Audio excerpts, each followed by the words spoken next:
ఒకానొక సందర్భంలో వెంకటేశ్వర స్వామి వారి యొక్క అవతార ప్రకటనము జరగడానికి పూర్వమే ఆయన వాల్మీకమునందున్నారు. వాల్మీకమునందుండగా బ్రహ్మగారు ధేనువుగా మారాడు, పరమశివుడు దూడగా మారాడు. లక్ష్మీదేవి ఒక గోపకాంతగా మారింది. మారి ఆమె తీసుకొచ్చి చోళరాజుకు అమ్మింది ఆవుని దూడని. ఎందుకొరకు? అవతార ప్రకటనం జరగలేదు, వైకుంఠాన్ని విడిచిపెట్టాడు, వచ్చేశాడు. వచ్చి ఇక్కడ ఉన్నాడు. మనం తెల్లవారుజామున సుప్రభాతం జరిగిన తర్వాత ఆ హారతి ఇచ్చినప్పుడు చెప్తాం, శ్రీవైకుంఠ విరక్తాయ స్వామి పుష్కరిణీతటే అంటుంటాం. శ్రీవైకుంఠం మీద విరక్తి వచ్చింది ఆయనకి. బా ఏమి వైకుంఠం, ఎన్నాళ్ళు ఉంటాం ఇక్కడని, ఎక్కడుండాలనిపించిందిట. స్వామి పుష్కరిణీతటే, స్వామి పుష్కరిణి పక్కన వెంకటాచలంలో వచ్చి కూర్చున్నట్టు మన అదృష్టం. కాబట్టి అటువంటి మహానుభావుడు ఆ వెంకటరమణుడు శ్రీ మహావిష్ణువు వైకుంఠాన్ని విడిచిపెట్టి వాల్మీకమునందున్నప్పటికీ ఇంకా అవతార ప్రకటనం జరగనటువంటి సమయంలో ఆవుగా దూడగా బ్రహ్మగారు శివుడు వచ్చి చూస్తున్నారు ఎక్కడున్నాడని. అందులో ఆ వాల్మీకమునందున్నాడు. సమాసిజ్ఞచ్చ వాల్మీకం సమంతాత్ క్షీరధారయ. ఆ బ్రహ్మగారు చూసి ఇందులో ఉన్నాడు మహానుభావుడని దాని మీదకొచ్చి పాలు విడిచిపెట్టారు. ఆ గోపాల బాలుణ్ణి రాణి శిక్షించింది, నువ్వు సరిగా చూడటం లేదు, ఆవు పాలు ఎక్కడో విడిచిపెట్టిందని. ఆయనకి బాధ కలిగి ఈ ఆవు పాలు పుట్టలో పోసేస్తోందని ఒక్కసారి ఆ చేతిలో ఉన్న గొడ్డలి తీసి విసిరాడు. మీరు ఆ కథ చాలా మాటలు విన్నారు. కుఠారాణాతి తీక్షిణీనా తాడితో వెంకటేశ్వర సప్తతాళ ప్రమాణీనా రక్తస్ఫూర్తిరభూస్తథ. గొడ్డలి వచ్చి తగలగానే ఎక్కడ ఆవుకి తగులుతుందోనని గోసంరక్షణమే వెంకటేశ్వరావతారము యొక్క ప్రథమ ప్రయోజనము కనుక ఆ గోవుకి తగలకుండా పుట్టలోంచి ఒక్కసారి పైకి లేచాడు. లేవగానే గొడ్డలొచ్చి ఆయన తలకి తగిలింది. తలకి తగలగానే 7 తాడి చెట్లంత నెత్తురు పైకి లేచింది. ఆ రక్తాన్ని చూసి వెంటనే అక్కడ ఉన్నటువంటి గోపాల బాలుడు మరణించాడు. మొట్టమొదట వెంకటేశ్వరావతారాన్ని చూసింది ఒక గోపాల బాలుడు కలియుగంలో. అందుకే వరం ఇచ్చారు వెంకటేశ్వర స్వామి, సుప్రభాతం చదివిన తరువాత ఎవ్వరూ మొదటి దర్శనం చెయ్యకూడదు వెంకటేశ్వరుణ్ణి. ఇప్పటికీ వెంకటాచలంలో కూడా ఆ చేతిలో కాగడా పట్టుకుని సన్నిధి గొల్ల అని వస్తారు. ఇప్పటికీ ఆ గొల్లల వంశంలోని వారే ఆ కాగడా పట్టుకుని దర్శనం చేస్తారు. అందుకే మనం కూడా ఇక్కడ ప్రతిరోజు ఉదయం వేళ సుప్రభాత పఠనం చెయ్యగానే ఒక గొల్ల వచ్చి కాగడా పట్టుకుని స్వామి దర్శనం చేశాకే మనందరం కూడా దర్శనం చేస్తున్నాం. కనుక ఆ నాడు తలకి దెబ్బ తగిలితే ఆయన ఓషధుల కొరకు వెతుక్కుంటున్నాడు. ప్రాకృతమైనటువంటి మనుష్యుడు ఎలా వెతుక్కుంటాడో అలా బృహస్పతి వచ్చి కట్టువేశారు. ఓషధి కొరకు వెతుక్కుంటున్నారు. ఎందుకు అలా వెతుక్కోవడం? ఆయన తలుచుకుంటే, ఆయన సంకల్పం చేస్తే దెబ్బ తగ్గిపోదా? వెంకటేశ్వరావతారంలో గమ్మత్తుంది. వెంకటేశ్వరావతారం ధర్మం అంటే యుగధర్మాన్ని ముమ్మూర్తులా పాలించాడు ఆయన. అందుకే వైద్యం కావలసిన వాడు, ఓషధి కావలసిన వాడు ఎంత గొప్పవాడైనా తానే డాక్టర్ గారు ఉన్న ప్రదేశానికి వెళ్ళాలి. ఏదో ఒంట్లో జ్వరంగా ఉందంటే డాక్టర్ గారిని పిలవచ్చు, కానీ ఆపరేషన్ థియేటర్ని పట్టుకుని మా ఇంటికి రెండడం కుదరదు. ఎంత గొప్పవాడైనా బాగా దెబ్బ తగిలితే కుట్లు వేయించుకోవడానికో ఆపరేషన్ చేయించుకోవడానికో డాక్టర్ గారి దగ్గరికే వెళ్ళాలి, హాస్పిటల్కి. అలా వెంకటేశ్వరుడు కూడా ఓషధిని వెతుక్కుంటూ తిరుగుతున్నాడు పర్వతం మీద. తిరుగుతుండగా ఆయనకి తెల్లని పందుల యొక్క గుంపులు కనపడ్డాయి, పెద్ద పెద్ద కోరలతో. చూశాడు, ఏమిటి ఇన్ని పందులు వస్తున్నాయి, వెనక ఎవరో మహానుభావుడు వస్తున్నాడు అని ఏమీ తెలియని వాళ్ళ పక్కకెళ్ళి పొదలో దాక్కున్నాడు. దాక్కున్నవాడు విష్ణువు, వస్తున్నవాడు విష్ణువు. ఒక చారిత్రాత్మకమైన సన్నివేశం. శ్రీరామాయణంలో కలుసుకున్నప్పుడు పరశురాముడికి రాముడి మీద కించిత్ క్రోధంతో వచ్చాడు. ఎవడురా శివధనుర్భంగం చేసిన వాడు, క్షత్రియుట్ట, చంపేస్తానంటూ వచ్చాడు. ఇక్కడ అలా కాదు. వస్తున్నవారు విష్ణువని అక్కడున్న వెంకటేశ్వరుడికి తెలుసు, వెంకటేశ్వరుడే అక్కడ దాక్కున్నాడని ఆదివరాహమూర్తికి తెలుసు. కలుసుకోవాలని ఇద్దరు వస్తున్నారు. పొదలోకి వెళ్ళి దాక్కున్నాడు వెంకటేశ్వరుడు. ఎవరో ఇక్కడ అలికిడైంది, ఎవరో పొదలో దాక్కున్నారు. ముందు వెడుతున్న వాళ్ళు వెనక ప్రభువు యొక్క క్షేమం చూడొద్దు, ఎవరు దాక్కున్నారని పొదల్లో వెతుకుతున్నారు, ఎవరు వెళ్ళారు ఇలా పొదలోకి అని. యజ్ఞవరాహం అక్కడ దాకా నడిచి వచ్చేసింది. ఆదివరాహమూర్తి నడిచొచ్చి ఆయనే ఆ పొద దగ్గరికి వెళ్ళి ఆ తుప్పల్ని ఇలా తీశారు. తీసి శ్రీనివాసుణ్ణి చూసి చాలా మెల్లగా గుంభనంగా చెవిలో మాట్లాడారు. మీరు స్కాందం పరిశీలించండి, వ్యాసుడు కళ్ళకి కట్టినట్టు వర్ణించాడు వాళ్ళిద్దరూ కలుసుకోవడానికి. ఇద్దరూ కలుసుకుంటే ఒకరేమో నీలమేఘ సంకాశదేహుడు, ఒకరు తెల్లటి స్వరూపంతో ఉన్నవారు. పరమశివుడు ఎంత తెల్లగా ఉంటాడో అంత తెల్లగా ఉంటాడు యజ్ఞవరాహమూర్తి, ఆదివరాహమూర్తి. నల్లగా మా స్వామి రామచంద్రమూర్తిలా ఉంటాడు వెంకటరమణుడు. ఇద్దరూ ఒకరినొకరు కలుసుకొని చెవిలో గుసగుసలాడుకుంటున్నారు. ఏమిటి గుసగుస? ఎందుకు గుసగుసలాడుకోవాలి? నేనంటే ఈ భూమిని ఉద్ధరించడానికి పైకి వచ్చాను, అవతార స్వీకారం చేశాను. ఎందుకో ఈ వెంకటాచలం అంటే ప్రీతి కలిగింది. ఈ వెంకటాచలం మీద ఉండిపోయాను ఇక్కడ పుట్టలో. నారదుడు దర్శనం చేశాడు, వ్యాసుడు ఏమి వర్ణన చేశాడో ఆ ఆదివరాహమూర్తి దర్శనాన్ని నారదుడు దర్శనం చేసిన తీరు. సహస్రకమలం మధ్యలో కూర్చుని ఒక పాదాన్ని మడిచి ఒక పాదాన్ని పాదపీఠం మీద పెట్టి ఉండగా నారదుడు వెళ్ళి దర్శనం చేస్తాడు.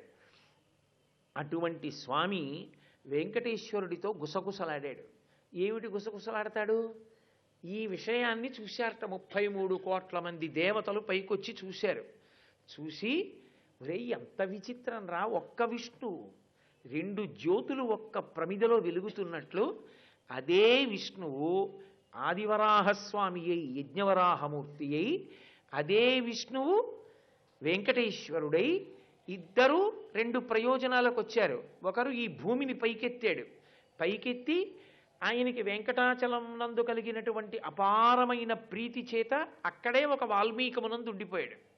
రెండవ ఆయన వాల్మీకంలోనే చేరాడు. కలియుగంలో కలి యొక్క ఉద్ధతి చేత ప్రజలు బాధపడుతుంటే వాళ్ళని రక్షించడం కోసమని అవతార స్వీకారం చేసినటువంటి శ్రీ మహావిష్ణువు వెంకటేశ్వరుడిగా వచ్చారు. కాబట్టి వీళ్ళిద్దరూ కలుసుకున్నారు. ఏం మాట్లాడుకుంటున్నారో చూడాలి అనుకున్నారు. పైనుంచి చూశారట. పైనుంచి చూసి ఒక్కసారి వ్యాసుడు అంటాడు, వాళ్ళిద్దరి మీద క్రోడనారాయణోపరి అంటాడు. ఆ వరాహమూర్తి మీద నారాయణమూర్తి మీద వాళ్ళు సంతోషం పట్టలేక 2 అవతారాలు ఒకే స్వామివి కలుసుకుని మాట్లాడుకుంటున్నాయి. ఎంత విచిత్రమైన సన్నివేశమైన పైనుంచి పుష్పవృష్టి కురిపించారట. అది ఎందుకు వస్తుందో తెలుసా అండి? అలాగా దాని వెనక ఒక పెద్ద రహస్యం ఉంటుంది. ఓరి పిచ్చివాడా, శివుడొకడు కేశవుడొకడు అని దెబ్బలాడుకుంటున్నావు. శివుడొకడు కేశవుడొకడు అనడానికి ఏవో సాక్ష్యాలు చెప్తున్నావు. ఒకే విష్ణువు 2 రూపాలతో మాట్లాడుకుంటే మరి ఇప్పుడేం చెప్తావు? ఒక విష్ణువు 2గా మాట్లాడుకుంటున్నారు. ఒక్క పరమేశ్వరుడు శివకేశవులుగా ఉంటాడని ఎందుకు అనలేవు? ఇప్పుడు ఒక్క విష్ణువే 2గా ఉండి మాట్లాడుకుంటున్నారే, శివుడు కేశవుడుగా 2గా పరమేశ్వరుడు ఉంటాడని నువ్వు ఎందుకు నమ్మలేవు? ఒకటి ఈశ్వరుడని ఒకటి ఈశ్వరుడు కాదని దేనికి జుత్తు పట్టుకుంటావు? ఏది యథార్థమో తెలుసుకో. కలియుగంలో భగవత్ స్వరూపమునందు భేద దర్శనము చేయవద్దని బోధ చేసింది వెంకటేశ్వరుని యొక్క ఆదివరాహస్వామి యొక్క కలయిక. లేకపోతే ఒక విష్ణువు అమాయకత్వంగా 2గా ఉండి ఒకరి గురించి ఒకరు తెలియనట్టు మాట్లాడుకోవలసిన అవసరం ఎందుకు వస్తుంది? అవసరం రాదు. రామకథలో అంటే అది నరుడి కథ.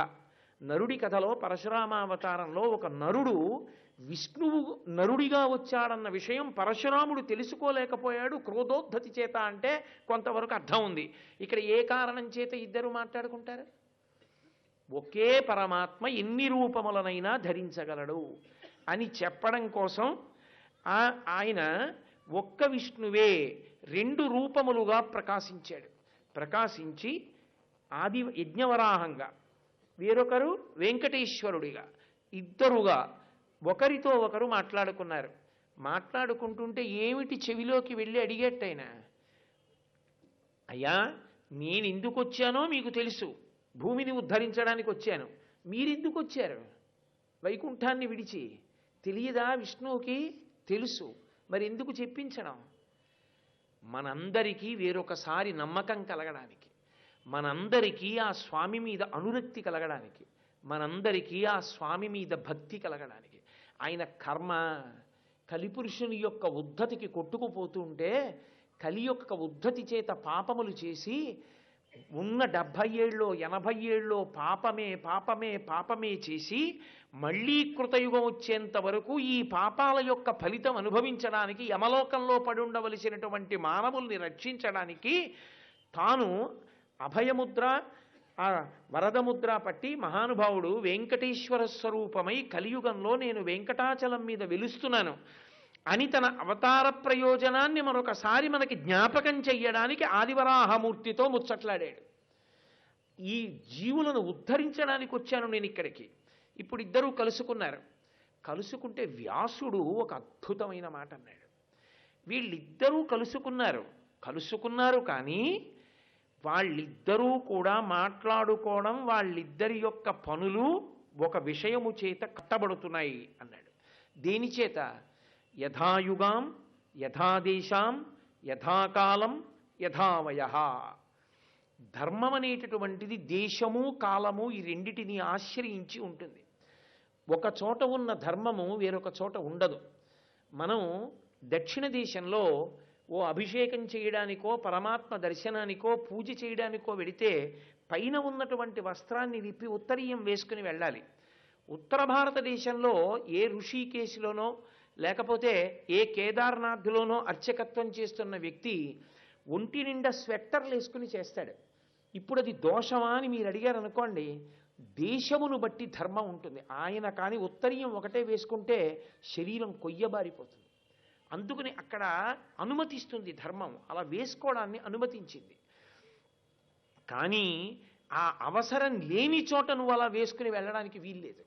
నువ్వు ఆ ధర్మాన్ని పాటించవలసిందే, శాస్త్రాన్ని పాటించవలసిందే. దేశాన్ని బట్టి ధర్మం ఉంటుంది. నేను ఉన్న ఊళ్ళో ఉన్నాననుకోండి, నా అనుష్ఠానాన్ని అనుష్ఠానంగా నేను చెయ్యాలి. ఇదే నేను ఈ ఊరు విడిచిపెట్టి వేరొక చోటుకి వెళ్ళాననుకోండి, నేను చేసే అనుష్ఠానంలో 6వ వంతు అనుష్ఠానం చేస్తే చాలు, అనుష్ఠానం చేసినట్టే లెక్క. ఎందుకంటే ఒక ఊరిలో ఉన్న సౌకర్యం, నా ఇంటిలో ఉన్న సౌకర్యం వేరొక ఊరు నేను వెళ్ళినప్పుడు ఉండదు. కాబట్టి అనుష్ఠానాన్ని తగ్గిస్తే దోషం రాదు. కొన్ని ఎప్పుడూ మానకూడదు, ఎక్కడున్నా మానకూడదు, సంధ్యావందనం లాంటివి. కొన్ని దేశాన్ని బట్టి ధర్మం మారుతుంది, కాలాన్ని బట్టి ధర్మం మారిపోతుంది.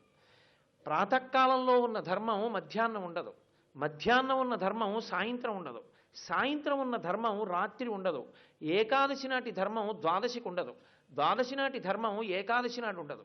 ఏకాదశి నాడు ఉపవాసం ధర్మం, ద్వాదశి నాడు ఎంత తొందరగా వీలైతే అంత తొందరగా ఉపవాసాన్ని విరమణం చేసేయడం ధర్మం.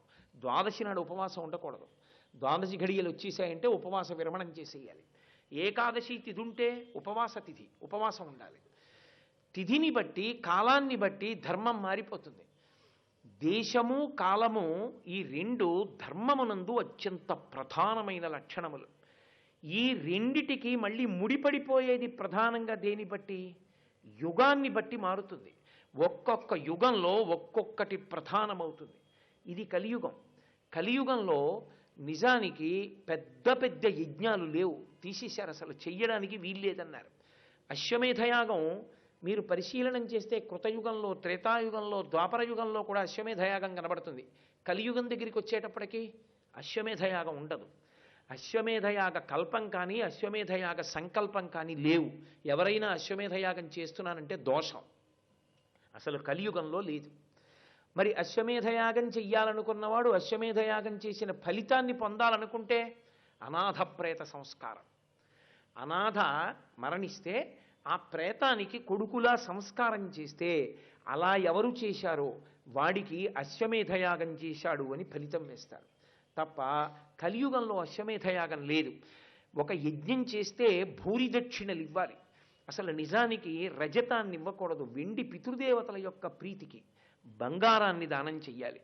కలియుగంలో అలసులు, మందబుద్ధియుతులు, అల్పతరాయువులు, ఉగ్రరోగ సంకలితులు, మందభాగ్యులు, సుకర్మములేవ్వియు చెయ్యజాలరీ కలియుగమందు మానవులు అంటారు పోతన గారు భాగవతం మొదలు పెడుతూ.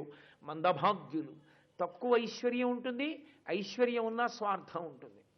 యజ్ఞయాగాది క్రతువులలో దక్షిణగా వినియోగించడు భూరి సంభావన. కాబట్టి యజ్ఞయాగాది క్రతువులు చేయడం కూడా అంత తేలికైన విషయం కాదు. మరి ఎలా తరిస్తాడు? కలవు నామ సంకీర్తన, కలియుగంలో భగవంతుని యొక్క నామాన్ని పరమ సంతోషంతో పలకడమే. అందుకే శౌచసిద్ధికి కూడా భగవన్నామమే చెప్పారు. గోవిందేతి సదా స్నానం. గోవిందా గోవిందా గోవిందా అనుకుంటూ ఉన్నవాడు ఎప్పుడూ స్నానం చేసిన వాడే. అంటే స్నానం మానేసి గోవిందనామం చెప్పమని కాదు. ఏదో విపత్కర పరిస్థితుల్లో స్నానం చేయలేకపోతే గోవిందా గోవిందా గోవిందా అనుకో, నువ్వు స్నానం చేసినట్టు అని దాని అర్థం. కాబట్టి భగవన్నామమునకు నామ సంకీర్తనకు అంత గొప్పతనం ఉంటుంది. యుగాన్ని బట్టి ధర్మం తప్ప యుగాన్ని లెక్కలో పెట్టుకోకుండా ధర్మం అన్ని వేళలా అన్ని యుగాల్లోనూ ఒక్కలా ఉండదు. అందుకే ఆయు ప్రమాణం కూడా ఒకలా ఉండదు. త్రేతాయుగంలో 60,000 సంవత్సరములు బతికాడు దశరథ మహారాజు గారు. కలియుగంలో 60,000 సంవత్సరాలు బ్రతికేవాడు ఎవరైనా ఉంటాడా? ఉన్న ఒక్క శతమానం భవతి శతాయు పురుష స్థితేంద్రియ ఆయుష్ దేవేంద్రియే ప్రతిష్టతి అని ఆశీర్వచనమైన 100 సంవత్సరములు పూర్ణాయుర్దాయంతో ఉన్నవాడు కనపడ్డాడు. అటువంటప్పుడు 100 ఏళ్లే ఆయుర్దాయం లేనివాడు చాలా కాలం బాల్యంలో పోతుంది, మిగిలిన కాలం అర్ధ సముపార్జనలో పోతుంది. ఇటువంటప్పుడు వాడు ఏమిటి ధర్మం చేస్తాడు? అందుకే యుగధర్మం అది చాలా చాలా చాలా ప్రధానం. ఆ యుగమునందు ఏది చెయ్యాలో దాన్ని పట్టుకుంటే చాలు. భగవంతుని పాదముల నుండి విస్మృతి కలగకుండా నీ బుద్ధి ఆయన పాదముల యందు నిలబడేటట్టుగా నువ్వు నిరంతర ప్రయత్నశీలివై ఉంటే అంతకు మించిన ధర్మం ఇంకొకటి లేదు. కాబట్టి ఆ భక్తిని నిలబెట్టుకోవాలి. భగవంతుడు చెప్పినట్టు బ్రతికేటటువంటి ప్రయత్నం చేస్తూ వెళ్ళాలి. ఎక్కడైనా తడబాటు వస్తే ఆ భగవానుడే మళ్ళీ వచ్చి చెయ్యి ఇచ్చి పుచ్చుకుని కాపాడతాడు. వాడు ధర్మము నుండి పతనమైపోకుండా రక్షిస్తాడు. కాబట్టి యుగధర్మం అనేటటువంటిది అత్యంత ప్రధానం. ఇది వ్యాసుని యొక్క హృదయం. వాళ్ళిద్దరూ మాట్లాడుకుంటున్నారు చెవిలో. వాళ్ళిద్దరూ తర్వాత మాట్లాడుకునే విషయాన్ని చూసి మీరు తెల్లబోవద్దు. వారు మాట్లాడుకోవడంలో యుగధర్మం ఉంటుంది సుమా. అందుకని యథాయుగం యథాదేశం యథాకాలం యథావయ, అందుకని వాళ్ళు అలా మాట్లాడుకుంటారు తప్పించి అదేదో నువ్వు హాస్యానికి తీసుకోవలసిన విషయం కాదని జ్ఞాపకం పెట్టుకో. మీరు చూడండి, అసలు నిజానికి గోదానం అని చెయ్యాలి. తల్లో తండ్రో శరీరం విడిచిపెట్టారనుకోండి, ఒక గోవుని తీసుకొచ్చి కొని దానం చెయ్యాలి. 11 రూపాయలు ఇచ్చి గోదానం చేసేశాడంటాడు. ఆ తల్లి తండ్రి ఎంత ఐశ్వర్యం ఇచ్చి వెళ్ళనివ్వండి, నిజంగా గోవుని కొని దానం చేసేవాళ్ళే తక్కువైపోయారు. భూదానం చెయ్యాలి. నిజంగా భూదానం చేసినటువంటి వాళ్ళు ఎంతమంది ఉంటారు? బ్రాహ్మణుణ్ణి పిలిచి దశదానాల్లో భూదానం చేస్తున్నానని ఓ 100 గజాలో 200 గజాలో స్థలం కొని నిజంగా బ్రాహ్మణుడికి దానం చేసినటువంటి వాళ్ళు ఉన్నారా? ఎక్కడో కోటికొక్కడుంటే చాలా గొప్ప. యుగధర్మం వెంటనే ఏం చేస్తాడంటే దానికి ప్రత్యామ్నాయం అడుగుతాడు. ఏం చేస్తే సరిపోతుందండి? 10 దానాలకి 11 రూపాయలు ఇచ్చేస్తాడు. ఏమో భక్తితో ఇస్తే పూర్ణం అవ్వచ్చు, అది యుగధర్మం. వెంటనే కలియుగంలో 2 మాటలకు ప్రచారం ఎక్కువ ఉంటుంది. ఏమిటో తెలుసా? దాని బదులు ఏమిచ్చి ఇచ్చు, దాని బదులు ఏం చేసి ఇచ్చు. ఇంట్లో కాస్త చక్ర పొంగలి వండి నైవేద్యం పెట్టడానికి బద్ధకం, 10 మంది తినేగా మిగిలిన కాజాలు డబ్బాలో కొనుక్కొచ్చి ఇచ్చేసి నైవేద్యం పెట్టించి ప్రసాదం అని పట్టుకెళ్ళిపోవడం సంతోషమని మార్గాలు వెతుక్కోవడం, అలా ఉంటాయి రోజు. కాబట్టి చిత్రం ఏమిటంటే నిజంగా దశదానములంటే దశదానములు చేసేవాడు ఉండడు. అలా ఉండరు. కాబట్టి యుగములో ఏది చెయ్యాలో దానికి ప్రత్యామ్నాయం ఏమైనా ఉందా అని అడిగేవాళ్ళు వస్తారు. 2, తప్పు చేసేసి ప్రాయశ్చిత్తం ఉంటుందా అని ముందు తెలుసుకుంటాడు. సంధ్యావందనం చేయరా అన్నారనుకోండి, ప్రాయశ్చిత్తంతో నేర్పుదురు అంటాడు ముందే. అసలు ఇవాళ ఉపనయనం అయింది వాడికి ప్రాయశ్చిత్తార్ఘ్యపూర్వక సంధ్యావందనం కరిష్య అనవలసిన అవసరం ఏమిటి? వాడికి ఎందుకు ప్రాయశ్చిత్తంతో సంధ్యావందనం? వాడు లేవలేడు సూర్యోదయాత్ పూర్వం, నీ అర్ఘ్యం ఇవ్వలేడు. షుగర్ వచ్చిందా వాకింగ్కి వెళ్ళాలా? ఎందుకు? ఇవ్వచ్చు కదా. వాడు సంధ్యావందనం నేర్చుకుంటూనే ప్రాయశ్చిత్తార్ఘ్యపూర్వక సంధ్యావందనం, ప్రాయశ్చిత్తంతో ఎలా చేసుకోవాలి. తప్పు చేయడం ప్రాయశ్చిత్తం. కాశీ వెళ్ళి చూడండి, అందరికీ సంతోషం దేనికంటే ప్రాయశ్చిత్తం చేయించుకోవడానికి. చెయ్యకూడనివన్నీ చేస్తూ ఉండడం, ప్రాయశ్చిత్తం చేసుకుంటూ ఉండడం, అది యుగధర్మం. అది యుగంలో వచ్చినటువంటి లక్షణం అది.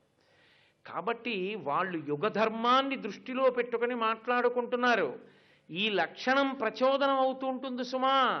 అలా ఉంటుంది ధర్మం అంటే, అలా చేస్తేనే ధార్మికంగా కనపడుతుంది. అందుకని ఇప్పుడు ఆయన అన్నారు వెంకటేశ్వర స్వామి వారు, అయ్యా నేను కూడా కలియుగంలో ప్రజల్ని ఉద్ధరించడానికి వచ్చాను కాబట్టి నాకు ఇక్కడ కొద్దిగా స్థలం ఇవ్వండి, నేను కూడా ఇక్కడ ఉందాం అనుకుంటున్నాను, మీరు నన్ను అనుగ్రహించండి అన్నారు. అనుగ్రహించండి అనడానికి మీరు ఒకటి ఆలోచించండి, అసలు భూమినంతటినీ పైకెత్తిన వాడెవరు? యజ్ఞవరాహమూర్తి, ఆదివరాహమూర్తి. నీటిలో పడిపోయిన దాన్ని పైకెత్తి తెచ్చాడు కాబట్టి ఇప్పుడు ఆయనదేది కాదు. రెండు, యుగధర్మం ఏమిటి? ఆయన పైకెత్తి తేవడం కాదు, ఆయన ముందు వచ్చి అక్కడ పాకేసుకున్నాడు కాబట్టి ఆయనదే పట్ట. ఆయన వచ్చారు మొట్టమొదట వెంకటాచలానికి, అందుకని ఆయనదే అదంతా. ఇప్పుడు ఆయన్ని ఈయన అడిగారు, అయ్యా నేను ఉండడానికి కొంచెం చోటు ఇవ్వండి అన్నారు. యుగధర్మం. సర్వం శ్రీ ఉమామహేశ్వర పరబ్రహ్మార్పణమస్తు. స్వస్తి.